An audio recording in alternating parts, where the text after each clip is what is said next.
Thank you very much. Hello and welcome to the war. Ladies and gentlemen, let's hear it for the Socceroos. Aussie, Aussie, Aussie!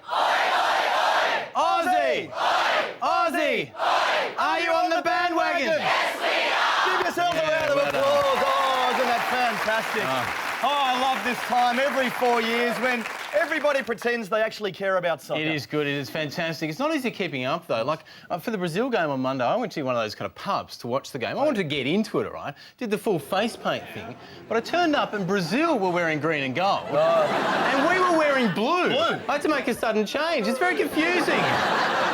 Like Braveheart. Yeah. But the thing I love most about the whole World Cup since I've been watching, I love all the overacting. Oh, you would. Oh, because they carry on a bit, don't they? Yeah. I mean, can I do my impression of a soccer player getting injured?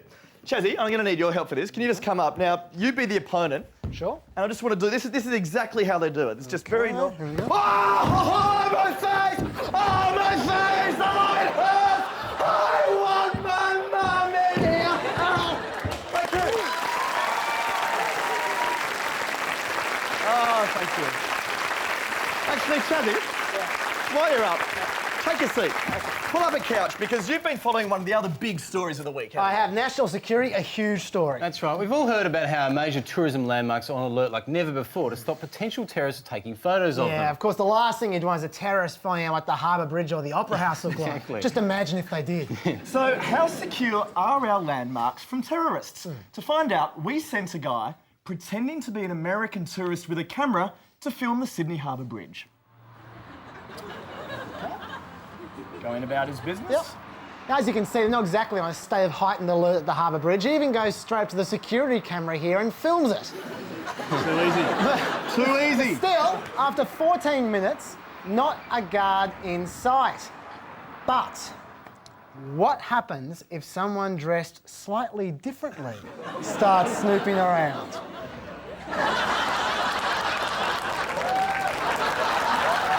Only a minor tweak in appearance, and what do you know? There's security! Hey, how are you? Oh, just taking some shots of the bridge. I'm just a bridge enthusiast. I love bridges. This is a great bridge. Just want to take some photos. Yeah, mind, do you? What are you up to, bro? And they only took 3 minutes 20. Isn't it good to know Harbour Bridge is safe from people in pantomime costumes and ludicrously fake beards? Well, you know, that's how terrorists dress, isn't it? But it gets a lot hairier than that. Like, for instance, when you turn up to a nuclear reactor the week it's in the news for springing a leak.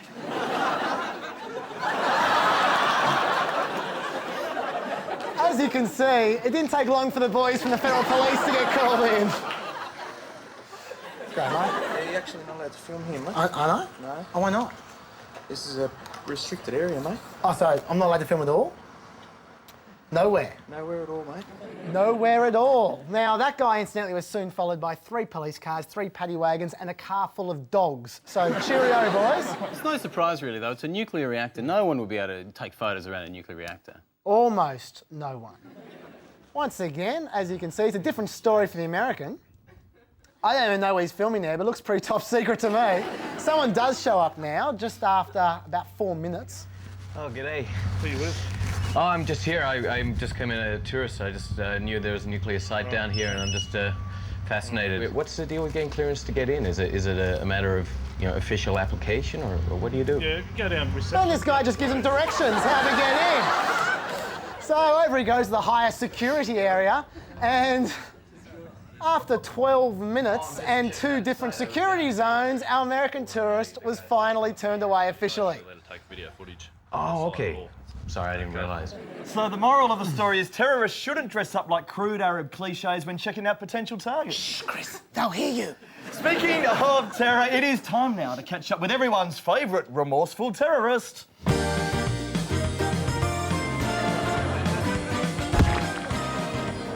Kemudian yang ketiga, Australia dan adanya tidak suka bebas, itu memang sudah informasi dari Quran.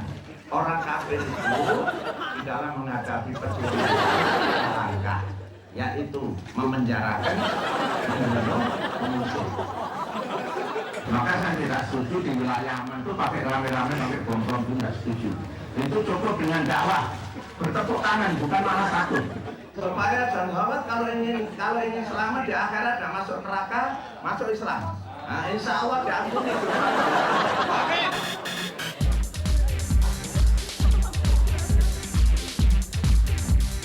Oh, g'day. I was wondering if I could buy some fruit, please. I'm feeling really healthy today and I thought nothing would do it like some delicious fruit.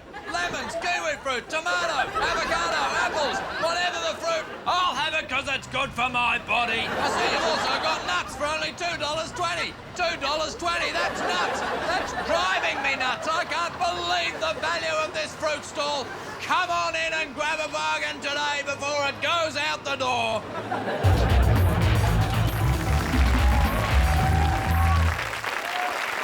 Look, I'd just like to stop now for a bit of a community service announcement. Because did you see this, Andrew? ASIO, the Australian Intelligence Service, is actually advertising for new recruits. I didn't see that, actually. Well, it's a top secret advertising campaign, obviously, but apparently it's on right now. Yeah, look, I don't think they should be advertising for ASIO jobs, actually. The government, I think, should deal with spy recruitment the same way it deals with all national security issues by putting out a fridge magnet. Oh, that's a very good idea, good idea. But look, I think we should just say to viewers, if you're a patriotic Australian who's smart, inquisitive and willing to tell the government exactly what it wants to hear, please apply for a job at ASIO. Well, I reckon it'd be a great place to work. Oh, look, I think it would be a good place to work. In fact, I decided to put in a job application to ASIO in person.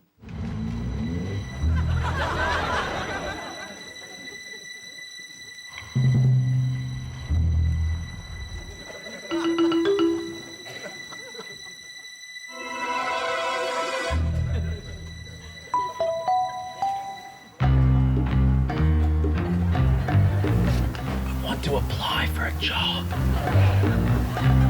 I've seen the ad.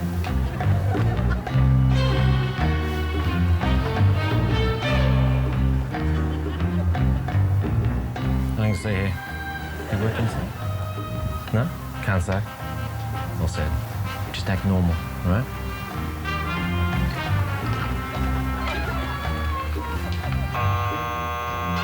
Yes, I'd like to apply for a job. Sorry? I'd like to apply for a job. I'll have to ask you to leave the premises or have to call the police to have you removed. Can I leave my resume? No, sir. I haven't used my real name. I've had to blank out some of the details because they're sensitive. I'll have to ask you to leave the premises now. Please just don't blow my cover. Thank you.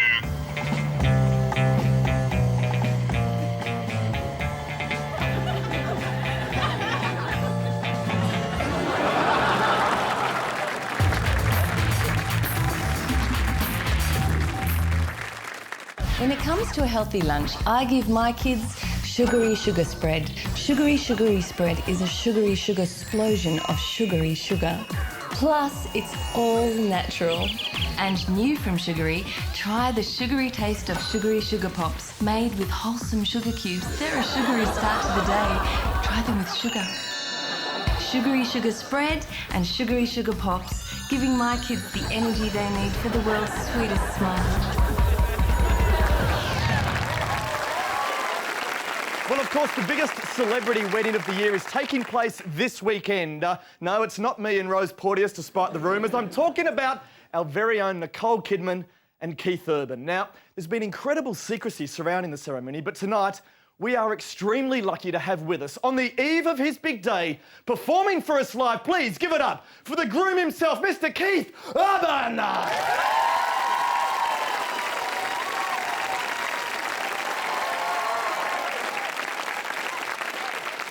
Thank you very much. Yes, I am, as you can see, Keith Urban. It's very kind of you to have me here. I want to play a song for you. Well, it's a little song I'm going to be playing at the ceremony tomorrow for my sweet bride, Nicole. This one's for you, Nick.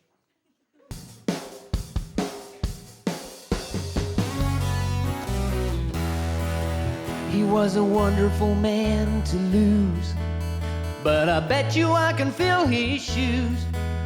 While you're on the rebound, I'll keep your feet on the ground.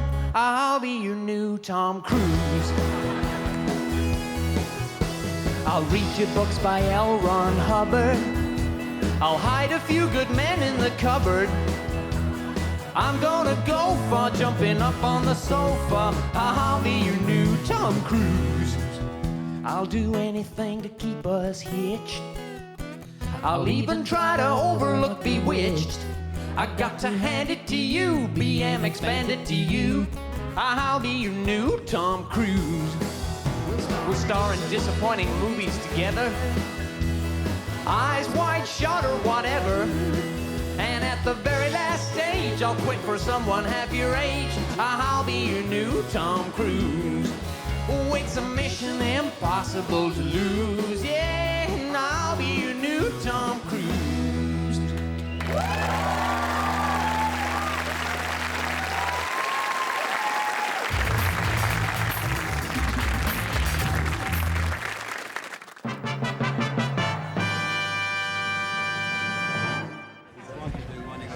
Oh, Mr. Keating, I wonder if I could just ask you 10 questions, is that okay? First, can we expect a Keating edition of Backyard Blitz anytime soon? Second, are there any recessions that we have to have again? Third, do you consider yourself the Placido Domingo of retirement? Fourth, have you ever considered wearing an Armani spacesuit? Fifth, will your son be taking on Anthony Mundine in the future? Sixth, what should the Bribey Island RSL Club do about disallowing its bingo players to eat lollies? Seventh, are you a folder or a scruncher? Eighth, ninth, what's the matter you? Hey, and tenth, give us a straight answer. Are you a lesbian? It was only 10 questions. Yeah. What a rude ex-Prime Minister.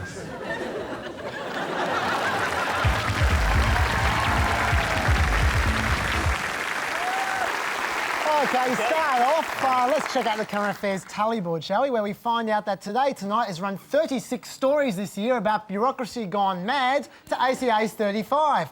But they're falling behind on celebrity puff pieces, 18 reports to 32. Although they have maintained a slim lead in the greedy councils category, 14 to 13. So well done on that. Now, when, of course, we say greedy councils, we're talking about just one thing. Parking officers. I don't know about you, Chaz, I can't tell whether Today Tonight thinks parkies are good or bad. Australia's parking vultures see how they methodically herd innocent motorists into their ambush zone. Then once you leave your car, they take it and hold you to ransom. And that brings us nicely to today's lesson, overstatement. See if you can spot the hyperbole in these grabs. Coming up, whinging neighbours, how they're never happy and they never, ever let up. Much of mainland Australia is getting doped to the eyeballs. More and more Aussie mums are racing straight to the operating table. More and more parents are using their children to shoplift on their behalf. Australians are literally becoming allergic to living. Sorry, Andrew, it's all the living I've been doing lately, mate. One way, of course, to whip up drama is to compare your situation to the worst moments in human history. Like this woman complaining about her local council's zoning decisions. It's like living in communist Russia here, you know. I said it's like living in Idi Amin's Africa.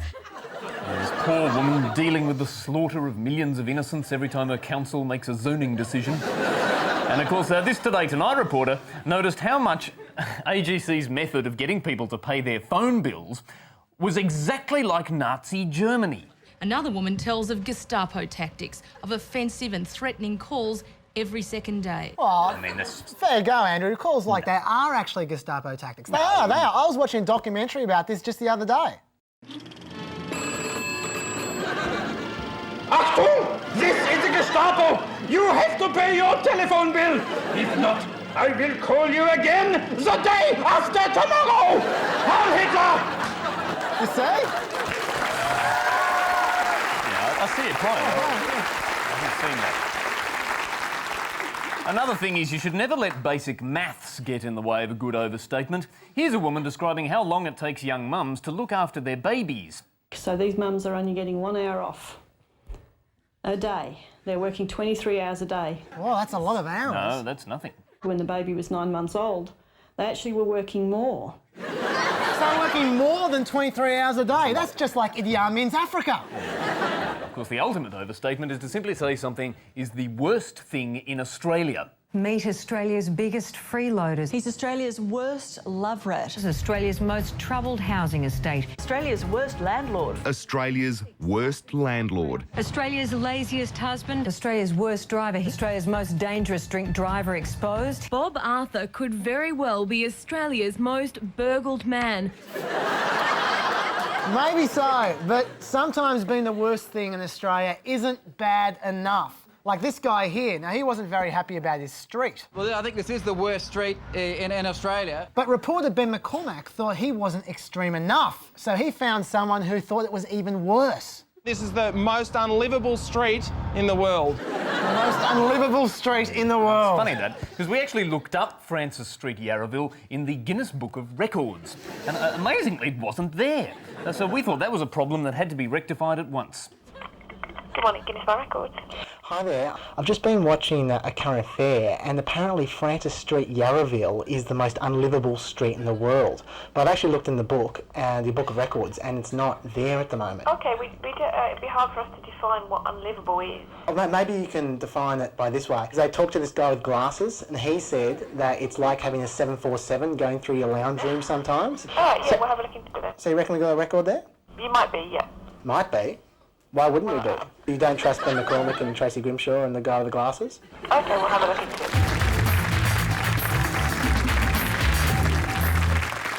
Does your portfolio provide a variety of retirement products and comprehensive wealth-creating mutual options?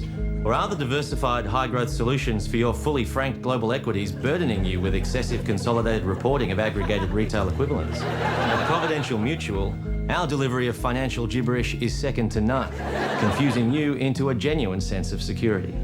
And with our target allocated liquidity levels providing a stable unit price for your macroeconomic property securities debentures holdings, you can trust Providential to never speak a single bloody word of plain English. Providential Mutual. We make money, not sense.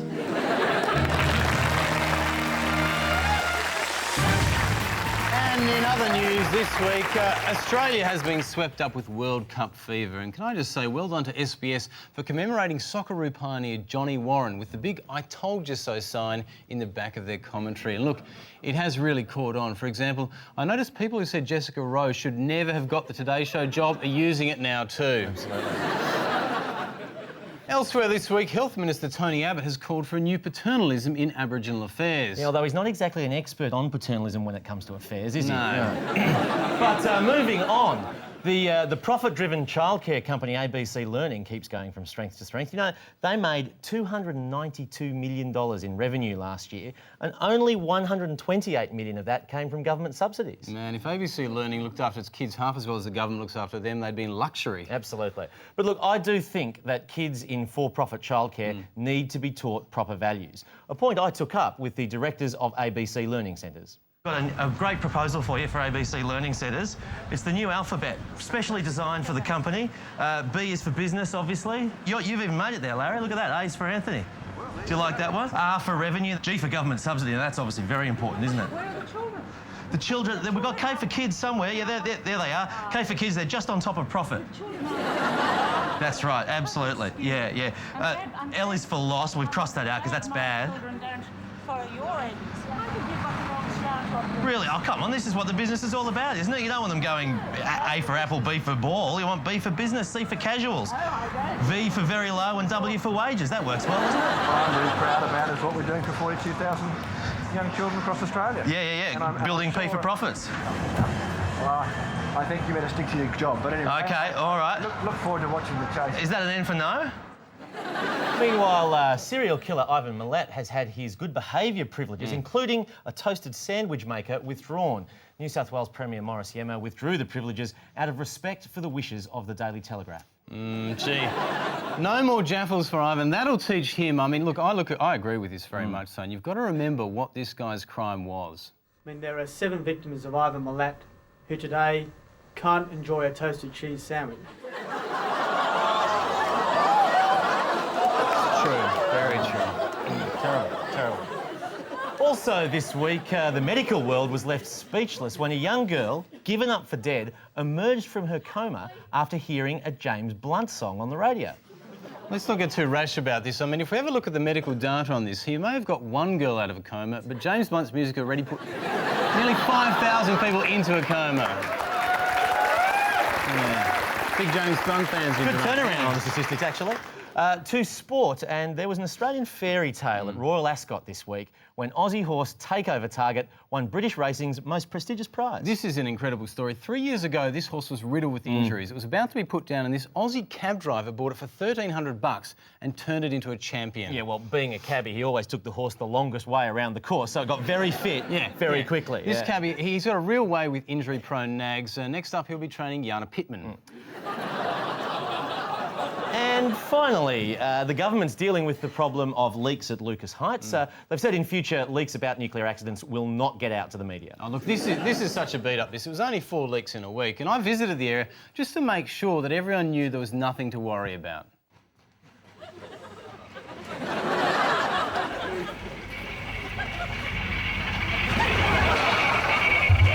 Checking here, mate, don't worry. There's nothing to worry about, okay? Everything is A-OK. I wouldn't be at all concerned about the leaks at the moment, all right?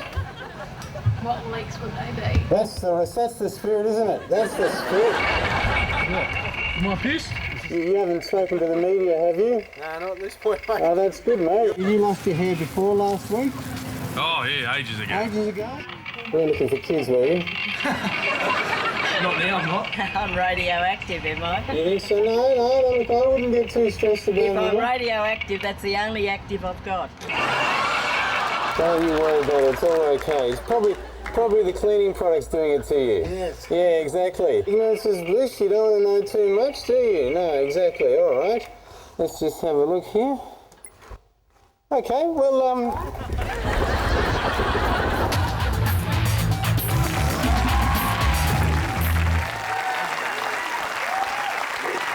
Well, the Queen's birthday honours have been handed out for another year, and I cannot believe that I missed out again. I mean, talk about getting snubbed. I know. So it's been what? 29 years in a row. I am spewing. I mean, even Bert Newton got one this year, and if they're handing out Orders of Australia for appearing in low-rating TV shows, we should have all got one. Well, I guess there isn't much you can do about it now. Well, that's where you're wrong, Taylor. That's where you're wrong, because I was going to get my knighthood by hook or by crook.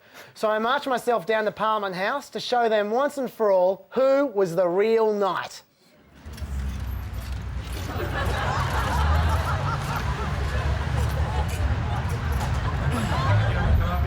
You're telling me I can't get up? I'm trying. Not allowed to. No, that's a weapon. Unless I'm on a horse, this is useless, mate. Don't worry. You have to confiscate the sword and your shield, and then you're welcome to come in.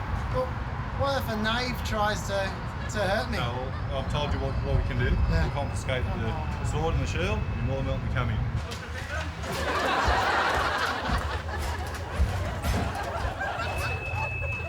Come on. Hang on. I forgot my change. Here you go. It's all going to go off. There's nothing going on. No, this is fine. Oh, I forgot my phone. That's what's my phone. There you go. Thanks. Mate, this is broken. This is definitely broken. I've given you everything, honestly. Oh, sorry. It's my belt. That's okay. This is busted. I swear to God, this is busted. Metal, it's full of metal. No, this is fine. It's not this. It's all going off. Look at you. You guys, all your equipment is completely faulty, I'm telling you. It's all full of metal. I don't know what you're talking about. Look at you. I reckon you guys should get your equipment fixed. Honestly, I do not know why I bothered showing up for. First they take my lance, then they won't even let me in. Talk about your anti-knight bigotry. You can't have been comfortable in that seat either. I don't think that metal would breathe very well. Oh, it's awful. They're a bugger to wear. They're so bloody hot. It's a good thing there was a pool nearby so I could take a dip.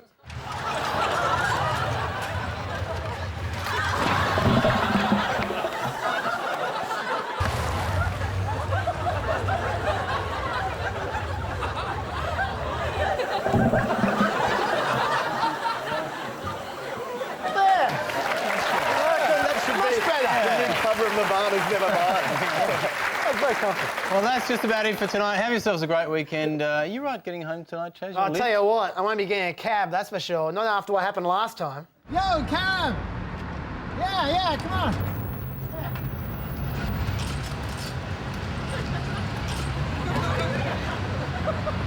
Thanks a lot. Really tough getting around these things. Hang on. You need a hand? Hang on. Yeah, I might need a bit of a hand. Hang on. Yeah, give me your sword. It's a lance. All right, I apologize. That's all right. It's a bit awkward, isn't it? You try carrying this armour. Okay, we got the lance. We got the lance. Okay, all right, hang on. Hang on. Almost there. Hang on, I got this. Yep, hang on. Okay, I got one foot. Hang on. Just grab my hand. Right, again. Thank you. Almost there. Hang on. Can you just hold me? And I'll just try and lift my other leg.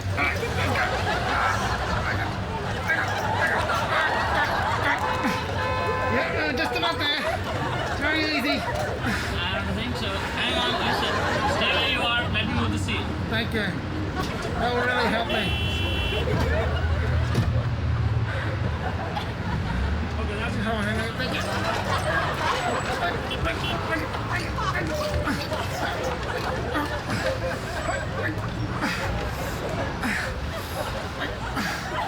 Yeah, I think I might need a maxi cab.